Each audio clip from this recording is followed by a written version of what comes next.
Hello guys, मी समीक्षा सोनवणे आणि आजपासून मी रोज blog बनवणार आहे असा मी निश्चय केलाय.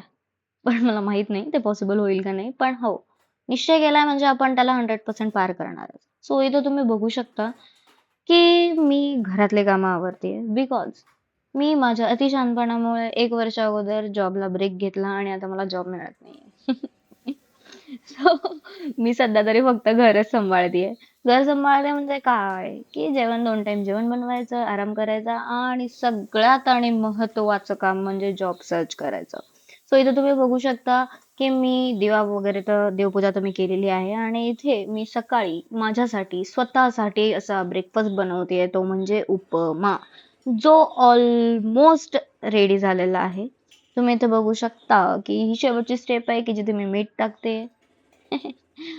आणि गार्निशिंग साठी मी थोडीशी कोथिंबीर त्यामध्ये टाकणार आहे आणि मोजून 10 ते 15 मिनिटात फास्ट फॉरवर्ड मध्ये आपला उपमा हा बनून तयार झालेला असेल. तुम्ही इथे बघू शकता आणि माझं सगळ्यांना अग्रहाचं आमंत्रण आहे की या नाश्ता करायला.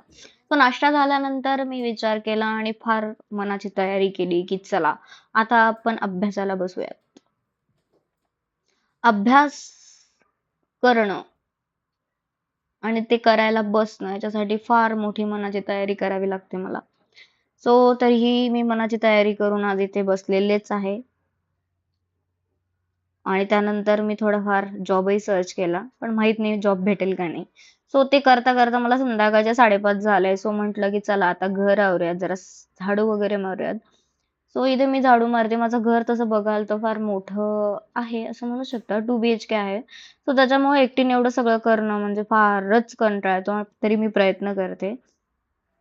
सो आता आपण बनवूया चहा, कारण संध्याकाळची वेळ झाली आणि मला चहा प्यायची खूप गरज वाटते आणि भूक पण आणि लागली. इथे मी चहा बनवते आहे आणि तुम्ही इथे बघू शकता की चहा आता ऑलमोस्ट उकळलेला आहे. सो त्यात आता आपण दूध टाकणार आहोत.